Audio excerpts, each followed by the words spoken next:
नमस्कार, IND special में आपका स्वागत है। मैं हूं आपके साथ आकाश सैन और आज हम बात करेंगे वो 70 सीट। जी हाँ, सुनकर अजीब लग रहा होगा कि कौन सी 70 सीट की बात हो रही है, लेकिन अगर हम बात करें तो चुनाव में ज़रूर अभी मिशन 2023 में समय है, लेकिन इसको लेकर कांग्रेस जो 1.5 साल में ही मध्य प्रदेश से सत्ता वापसी कर गई थी, वो अब दोबारा से सत्ता में आने के लिए एक बार फिर से एक्शन में दिख रही है। एक तरफ संगठन चुनाव की तैयारी है, संगठन को मजबूत करने की तैयारी कांग्रेस कर रही, तो वहीं दूसरी तरफ पीसीसी चीफ कमलनाथ ने एक नया 70 का फॉर्मूला तैयार किया है।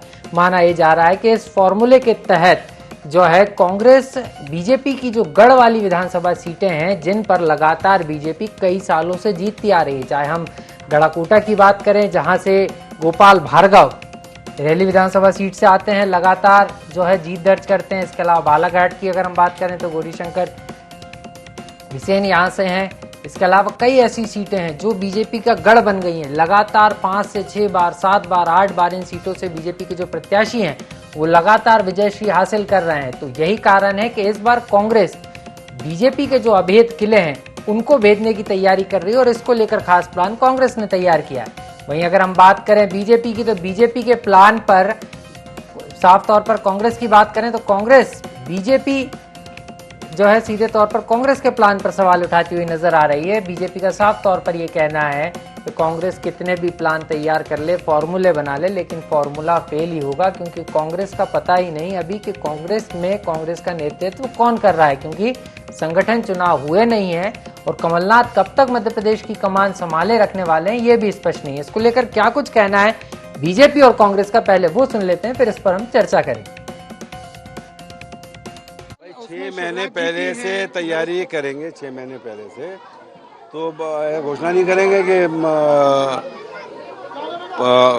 फला राम सिंह कैंडिडेट हो गया, राम सिंह को ऐसा इशारा रहेगा और वो लड़ेगा। निश्चित तौर पर कांग्रेस 174 प्लस से जीतेगी और कमलनाथ जी मुख्यमंत्री बने। कोई एंटी नहीं, कहीं वो मजबूत होता जाएगा, लोगों को समझ में आएगी कि भैया यही है असली, लोग पीछे लग जाएंगे। 70 और जीतेंगे, 114 तो जीते ही हुए हैं, वो 96 और 70 174 के आसपास पहुंचने प्लस होगा और कमलनाथ जी सरकार बनेगी। 6 महीने पहले जो उतारने की बात कर रहे हैं वो क्या 6 महीने तक रहेंगे? मुख्य मुद्दा तो ये है कि टिकट देगा कौन।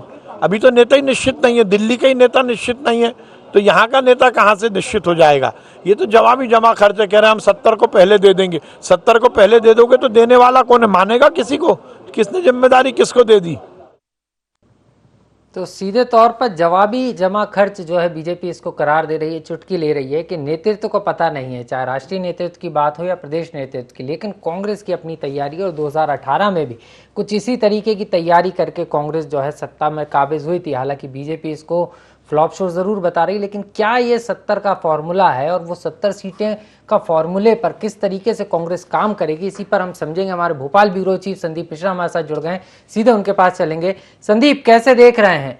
वो 70 सीट की बात हो रही है, विधानसभा चुनाव में अभी समय है, लेकिन कांग्रेस इस बार नई स्ट्रेटेजी के साथ तैयारी करने में जुट गई है और इसको लेकर पीसीसी चीफ कमलनाथ ने एक बैठक भी ली थी कांग्रेस के वरिष्ठ नेताओं के साथ। क्या कुछ इस बैठक में निकला और खास तौर पर अगर हम बात करें तो ये 70 का फॉर्मूला किस तरीके से काम करेगा, कांग्रेस ने क्या रणनीति बनाई है इसको लेकर? बिल्कुल आकाश, अगर हम बात करें तो इस बार कांग्रेस पार्टी का होमवर्क जो है बहुत मजबूत है। आप लगातार देख रहे हैं कि जिस तरह से कांग्रेस पार्टी में लगातार बैठकें आयोजित हो रही हैं, पीसीसी चीफ कमलनाथ के निवास पर लगातार सभी नेताओं का बैठकें हो रही हैं। तो इस बात में कोई शक नहीं कि जिस कांग्रेस को अभी तक भारतीय जनता पार्टी ये बोल रही थी कि टुकड़े टुकड़े में बटी हुई है, आज वो कांग्रेस कहीं न कहीं एक मंच के नीचे आ चुकी है, एक छत के नीचे आ चुकी है। और अब अगर आप देखें तो कहीं न कहीं आज कांग्रेस पार्टी भारतीय जनता पार्टी के सामने एक मजबूत चुनौती बन करके सामने खड़ी हो चुकी है। यही कारण है कि अब कांग्रेस पार्टी मिलजुल करके सभी रणनीतियां तैयार कर रही है, पूरा होमवर्क तैयार कर रही है कि भारतीय जनता पार्टी का मजबूत पक्ष कौन सा है और कमजोर पक्ष कौन सा है। उसी बीच ये बातें निकल के सामने आती है जो 70 की बात हो रही है।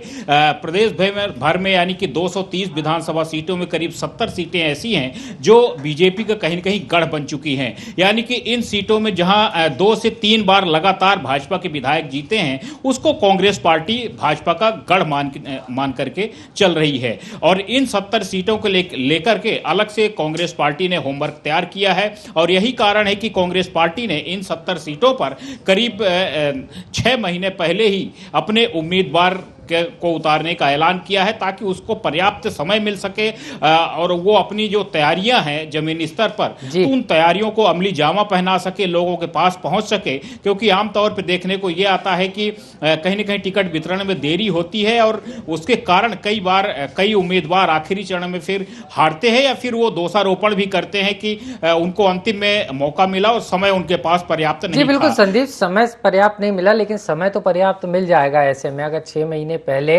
तय किए जाते हैं कि कौन प्रत्याशी होंगे। लेकिन स्ट्रेटेजी क्या कह रही है? क्योंकि अगर हम बात करें तो माना ही जा रहा है संगठन भी यहाँ पर मदद करेगा, पूरी एक टीम तैनात की जाएगी, पर्यवेक्षक भेजे जाएंगे, तो फॉर्मूला क्या है थोड़ा वो समझाने का भी प्रयास करेंगे। देखिए, आपको याद होगा अभी अरुण यादव को बड़ी जिम्मेदारी दी गई है आकाश।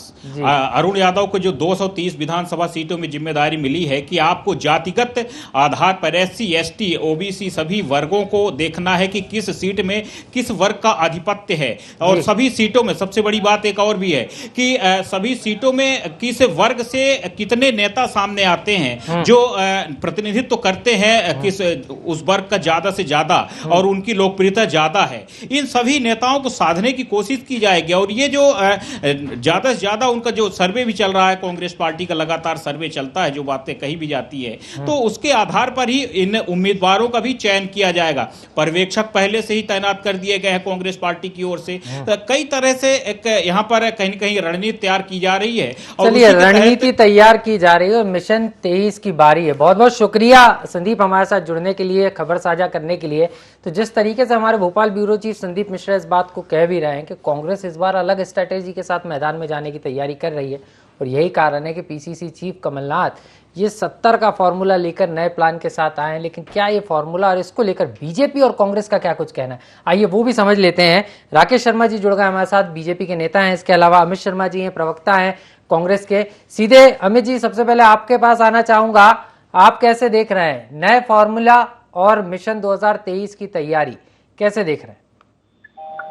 देखिए, कमलनाथ जी ने तमाम संगठनों के जितने भी जातिगत संगठन हैं हमारे, उन सब मोर्चा संगठनों की बैठक ली, वरिष्ठ नेताओं की बैठक हुई और तमाम संगठन के मुख्य पदाधिकारियों से लेकर ब्लॉक स्तर तक और घर घर चलो अभियान में आम जनता से भी हम लोगों ने कुछ बातें मुद्दे की निकाल के आए। इससे ये स्पष्ट स्थिति होती है कि आज कहीं ना कहीं कांग्रेस को और एक कदम आगे तेजी से बढ़ाने की आवश्यकता है, क्योंकि पिछले 15 वर्षों में और फिर दोबारा सत्ता में काबिज शिवराज सिंह चौहान की सरकार जो कहीं ना कहीं जनहित जन कल्याण योजनाओं के माध्यम से आई, आज वो कहीं ना कहीं उनको नजरअंदाज किया जा रहा है। सिर्फ झूठी घोषणाएं पुरानी जो थीं उन्हीं की पुनरावृत्ति की जा रही है। आज कांग्रेस ने मोर्चा संगठनों के प्रभारी नियुक्त करे, पंचायत और जिला पंचायत और नगर पंचायतों के प्रभारी अभी कांग्रेस ने, कमलनाथ जी ने तमाम हमारे वरिष्ठ नेताओं को बनाया। अभी 70 जो टिकटें हैं, कुछ टिकट आइडेंटिफाई करी हैं कमलनाथ जी ने और वरिष्ठ नेताओं ने कि कौन कौन थे और कहाँ कहाँ भारतीय जनता पार्टी पहले काफी 15 वर्षों से जीतती आई और कहाँ हमें टारगेट करना है। ऐसी जगहों पर हम अध्ययन कर रहे हैं और कहीं ना कहीं जनता के सर्वे के माध्यम से, जनता के माध्यम से, वहां की जन समस्याओं के माध्यम से हम उन प्रभारी बनाकर उन सीटों को टारगेट कर रहे हैं, जिससे 2023 में जो हमसे चूक भी अगर 18 में हुई थी तो क्यों हुई थी और आगे उसका परिणाम हमें गलत ना मिले।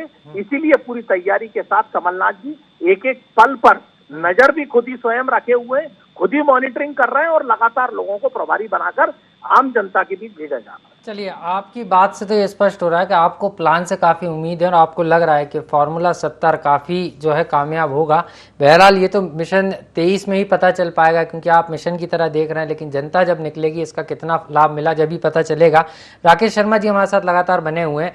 राकेश जी, कांग्रेस तो काफ़ी आश्वस्त नज़र आ रही है और साफ तौर पर कह रही है कि जिस तरीके से चक्रव्यूह की जो रचना है 2023 के लिए वो कांग्रेस ने रच दी है और ये चक्रव्यूह में इस बार जो है बीजेपी फंसने वाली है और खास तौर पर बीजेपी का जो गढ़ माने जाने वाली सीटें हैं उस पर कांग्रेस की नजर है।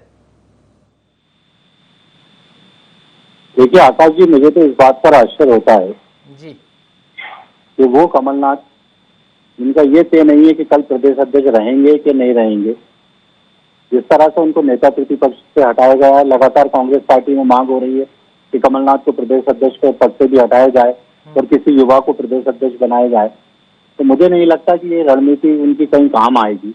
सबसे पहले तो वो अपनी कुर्सी बचाएं और उसके बाद सामान्य सी बात ये निकल के आ रही है कि आज पूरे देश का सिनेरियो उठा के देख लीजिए कि पंजाब में पूर्व अध्यक्ष झाकड़ जी ने कांग्रेस पार्टी छोड़ दी, गुजरात में हार्दिक पटेल ने कांग्रेस पार्टी छोड़ दी, रोज अखबारों में आता है कि आज राजस्थान के विधायक ने कांग्रेस छोड़ दी, कल मेघालय के छोड़ दी, कल मणिपुर के ने छोड़ दी, परसों गोवा के ने छोड़ दी।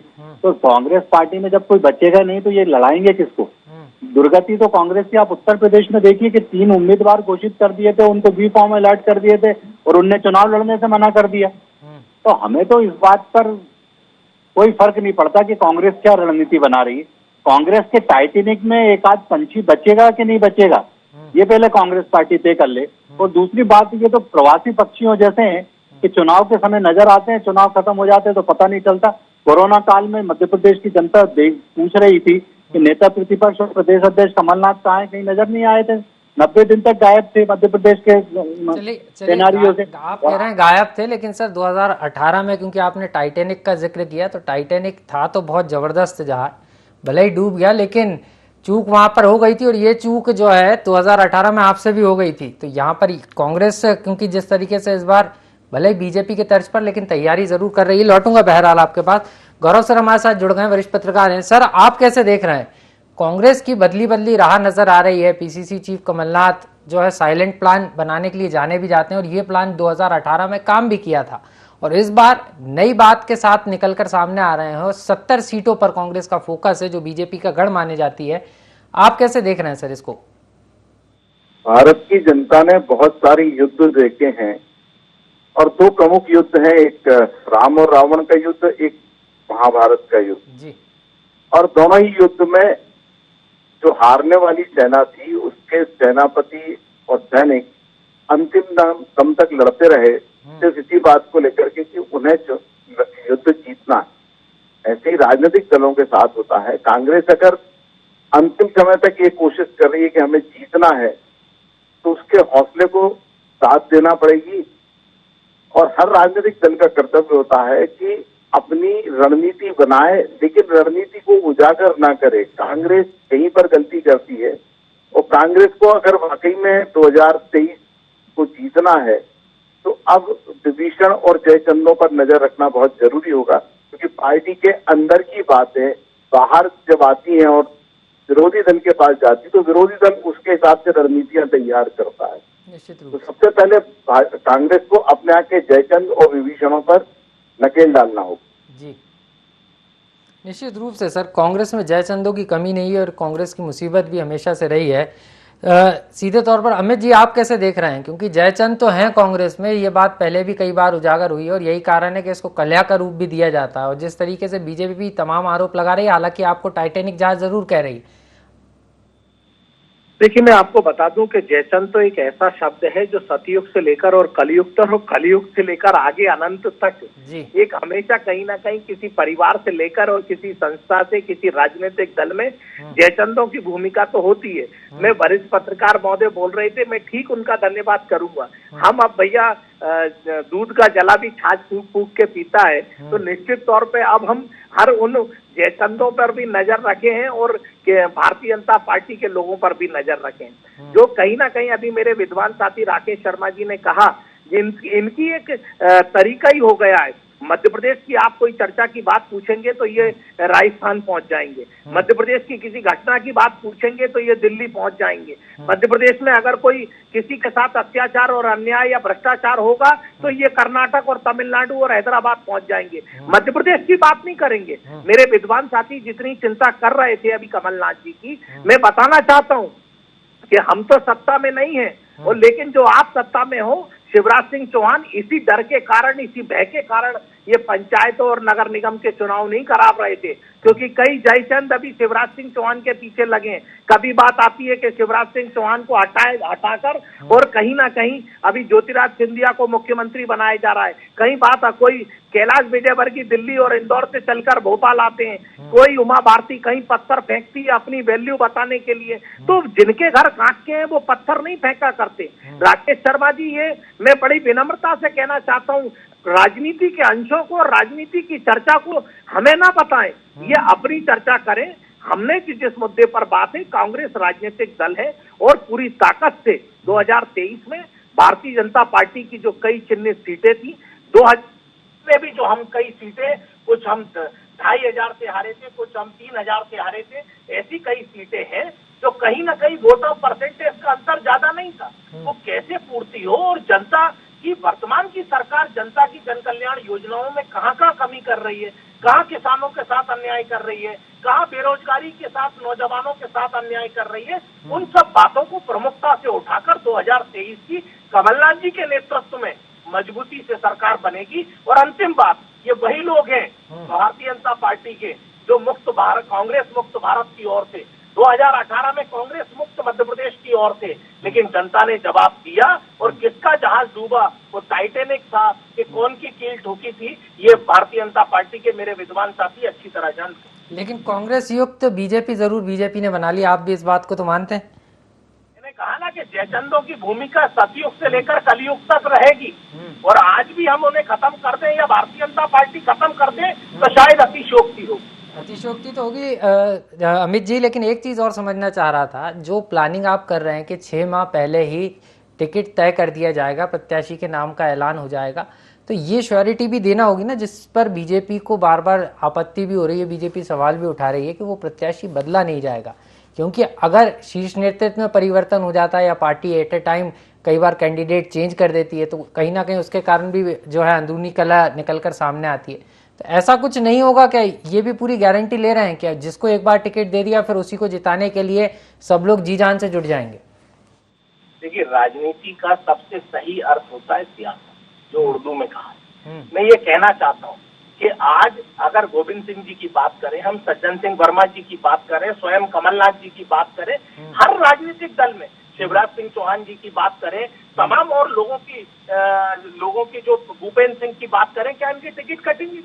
इसी तरह आज कांग्रेस पार्टी में जो वरिष्ठ नेता हैं, जो 5-5, 6-6 बार से एमएलए हैं, जो कई बार 3-3 बार से एमएलए हैं, कहीं ना कहीं जब तो एमएलए हैं जब जनता के उन्होंने काम किए होंगे, जनता की कसौटी पर खड़े उतरे होंगे और लगातार वो चुनाव जीत कर आ रहे हैं। ऐसे कई हमारे वरिष्ठ लोग हैं जो लगातार उनके कांग्रेस पार्टी के हमारे अध्यक्ष उन पर अध्ययन भी कर रहे हैं। और देखिए, राजनीतिक दल है, हर आदमी जीतने की कोशिश करता है, ये होगा कि नहीं होगा, ये करना होगा कि नहीं होगा, इन बातों का राजनीति में सिर्फ कयास लगाए जा सकते हैं, अनुमान लगाए जा सकते हैं। समय आने पर ही सारी चीजें स्पष्ट करी जाएंगी। समय आने पर सारी चीजें स्पष्ट होगी। कांग्रेस पूरे पत्ते खोलने वाली नहीं है, सीधे तौर पर अमित जी कह रहे हैं।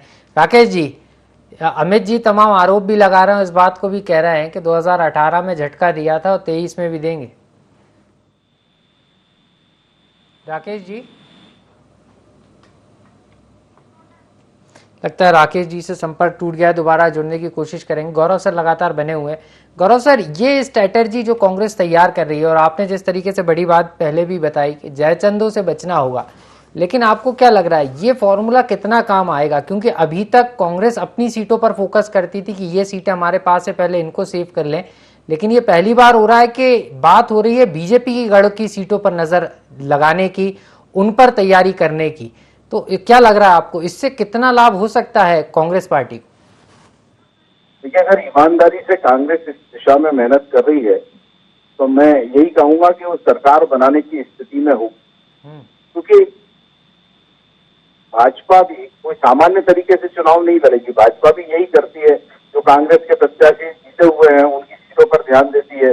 कांग्रेस को भाजपा की सीटों पर ध्यान देना होगा, क्योंकि दोनों को अगर सरकार में बने रहना है तो एक दूसरे को डैमेज करते हुए अपने डैमेज को कंट्रोल भी करना होगा। और ऐसी परिस्थिति में जो जीती हुई सीटें कांग्रेस की हैं वो भाजपा को मदद कर सकती हैं, और जो भाजपा की जीती हुई सीटें हैं वो कांग्रेस के पक्ष में आती तो कांग्रेस को मदद करेगी। तो ये तो स्ट्रेटेजिकल है और इस तरीके से आपको काम करना ही पड़ेगा। लेकिन जो सबसे बड़ी बात है, आज कांग्रेस को एक होकर काम करना पड़ेगा, लगातार जनता के बीच में जाकर काम करना होगा कि इस बात को राहुल गांधी स्वयं उदयपुर में स्वीकार कर चुके हैं कि जनता से जो कनेक्टिविटी थी कांग्रेस की वो खत्म हो गई है। तो अब एक नया जनाधार भी तैयार करना पड़ेगा कांग्रेस को। ठीक है, 2018 में कांग्रेस जीती थी, लेकिन 2018 में कांग्रेस के जीतने का एक कारण जहाँ कांग्रेस की मेहनत थी, वहीं भाजपा के खिलाफ एक जो एंटी इनकम्बेंसी का माहौल था, जो एट्रोसिटी एक्ट को लेकर के माइका लाल का बयान था, वो एक बहुत बड़ी वजह रही थी। तो अब कांग्रेस को नए सिरे से मेहनत करना होगी और एकजुट होकर लड़ना पड़ेगा, तब जाकर कांग्रेस सत्ता बनाने की स्थिति में होगी। ये निश्चित रूप से सर, एकजुट होकर लड़ेंगे तो ताकत दिखेगी भी, जनता भी उससे प्रभावित होगी। लौटूंगा सर आपके पास। राकेश जी हमारे साथ जुड़ गए हैं, बीजेपी का पक्ष रख रहे हैं। राकेश जी, आप कैसे देख रहे हैं? कांग्रेस के तमाम आरोप भी हैं और कांग्रेस ये कह रही है कि आप कह रहे हैं कि कांग्रेस का नेता नेतृत्व तय नहीं है, लेकिन कांग्रेस का साफ तौर पर कहना है कि 2018 में भी हमने जो है इसी तरीके का प्लान तैयार किया था और बीजेपी को पटकनी दी थी और कुछ उसी तरीके से दोबारा तैयारी होगी इस बार मिशन 23 के लिए और यहाँ पर भी कांग्रेस को सफलता मिलेगी। और यही कारण है कि इस बार कांग्रेस उन सीटों पर तैयारी नहीं कर रही जिस पर वो मजबूत है, बल्कि उन सीटों पर सेंध लगाने की तैयारी कर रही है जिस पर आप लोग मजबूत हैं। देखिए आकाश जी, सबसे पहले तो मैं एक बात कांग्रेस के विद्वान प्रवक्ता से पूछना चाहूंगा जी कि कांग्रेस पार्टी में कौन निर्णय करते हैं, ये पूरा हिंदुस्तान अच्छी तरह से जानता है। कांग्रेस पार्टी में माँ बेटा निर्णय करते हैं, कमलनाथ निर्णय नहीं करते। कमलनाथ ने तय कर लिया कि मैं 6 महीने पहले टिकट घोषित कर दूंगा।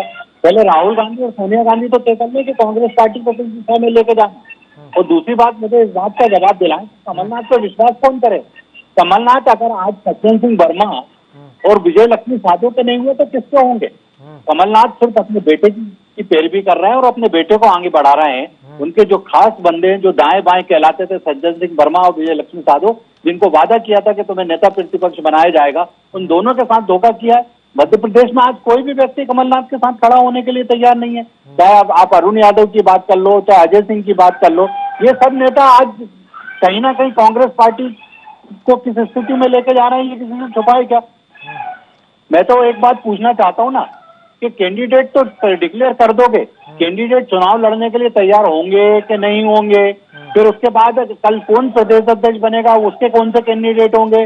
फिर सोनिया गांधी और राहुल गांधी के कौन से कैंडिडेट? जी आप डिफेंड अच्छी तरीके से कर रहे हैं, लेकिन समझना यही चाह रहा हूं कि आप कह रहे थे अरुण यादव सामने नहीं आ रहे हैं, लेकिन अभी बीते दिनों की अगर हम बात करें तो बीते 15 दिनों में कमलनाथ काफी सक्रिय नजर आए हैं।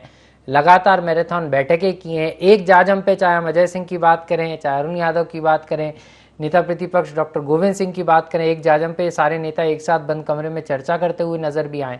तो आपको नहीं लग रहा कि कांग्रेस जिस तरीके से तैयारी कर रही, क्योंकि कांग्रेस करो या मरो की स्थिति में आप तो आपने आपको सेफ भी मानकर चल रहे हैं, तो ऐसे में आपको नहीं लग रहा कि कांग्रेस की तैयारी से थोड़ा बहुत ही सही, लेकिन आपको तैयारी तो करना होगी?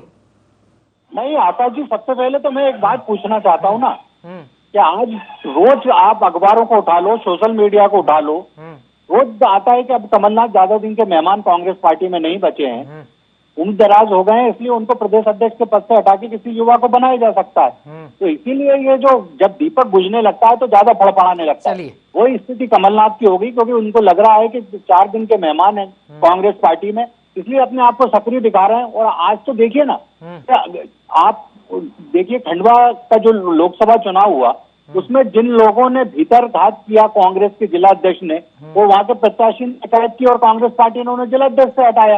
और आज कमलनाथ इतनी बुरी स्थिति में चल रहे हैं कि दोबारा उनको अध्यक्ष बनाना पड़ा समझौता करके। चलिए, तो ये कहीं ना कहीं बिना आपके आरोपों का जवाब भी ले लेता हूँ, कार्यक्रम की अंतिम बेला में हूँ। अमित जी, तमाम आरोप बीजेपी लगा रही है और राकेश जी तो जिस तरीके से धारा प्रवाह बोल रहे हैं, आपके नेतृत्व की चिंता बड़ी है राकेश जी को। कमलनाथ जी के पास क्या दायित्व रहेगा, रहेंगे नहीं रहेंगे, थोड़ा सा विश्वास तो दिला दीजिए इनको कि कमलनाथ जी रहने वाले। अमित जी, लगता है अमित जी से संपर्क टूट गया है। बहरहाल गौरव सर हमारे साथ लगातार बने हुए हैं। सर, अंतिम कमेंट्स आपका चाहूंगा। जिस तरीके से बीजेपी तो हमलावर रहती भी है और बीजेपी लगातार कोशिश भी करती है कांग्रेस को मैदान में भी और बयानों में भी बैकफुट पर रखा जाए, लेकिन कांग्रेस की जो तैयारी है और जिस तरीके से आप कह रहे हैं कि लगातार कांग्रेस एक्टिव भी नजर आ रही है, आपको लगता है कि कांग्रेस मिशन 2023 के पहले इस तरीके के प्लान से एक माहौल तो बना सकती है और जो कार्यकर्ता बिखरे हुए हैं उनको एक साथ ला सकती है? देखिए आकाश जी, मैंने कहा था कि सिर्फ प्लान नहीं बना सकती है, माहौल नहीं बना सकती है, कई बार सरकार बनाने की स्थिति में भी रहेगी, क्योंकि एंटी इनकम्बेंसी जो सबसे बड़ी रहेगी वो एंटी इनकम्बेंसी सरकार के खिलाफ होती है, विपक्ष के खिलाफ एंटी इनकम्बेंसी नहीं होती। विपक्ष का कमजोर होना एक बात अलग होती है, लेकिन जब विपक्ष कमजोर रहता है उसके बाद भी जो एंटी इनकम्बेंसी थी, अगर हम भाजपा के मुकाबले 2018 में कांग्रेस की तुलना करें तो कांग्रेस उतनी मजबूत स्थिति में नहीं थी, लेकिन उसके बाद भी उसने सरकार बनाई। वर्तमान परिस्थितियों में क्या एंटी इनकम्बेंसी रहेगी, किन मुद्दों पर चुनाव होगा, ये महत्वपूर्ण भूमिका निभाएंगे। और साथ में जब कांग्रेस अगर एकजुट होकर, जो वर्तमान परिदृश्य में कांग्रेस जिस स्थिति में दिखाई दे रही है, अगर उसी स्टाइल में जाकर के वो अपने चुनाव को लड़ती है, तो मैं इस बात से इनकार नहीं कर सकता हूं कि वो आने वाले समय में भी सरकार बना सकती है।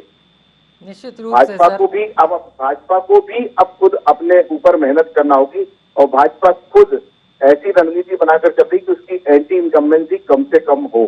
जी निश्चित रूप से सर, और बीजेपी की भी अपनी स्ट्रेटजी। बहरहाल आप तीनों मेहमान हमारे साथ जुड़े, आपका बहुत बहुत शुक्रिया। और सीधे तौर पर अगर हम बात करें तो मिशन 2023 को लेकर दोनों ही दल जो है पूरी तरीके से तैयारी में जुट गए, लेकिन कांग्रेस की बात करें तो कांग्रेस अब बीजेपी के उन 70 सीटों पर कांग्रेस की नज़र है जिस पर लगातार बीजेपी अभेद किला मानती है, जहां पर बीजेपी लगातार जीतती आई, लेकिन कांग्रेस नई रणनीति के साथ इन सीटों पर जाने वाली है और अपने आप को यहाँ पर मजबूत करने की तैयारी में।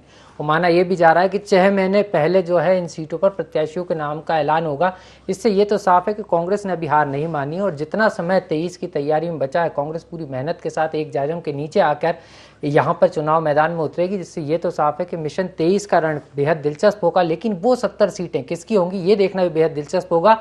IND स्पेशल में इतना ही, मुझे दीजिए इजाजत और देखते रहिए IND 24।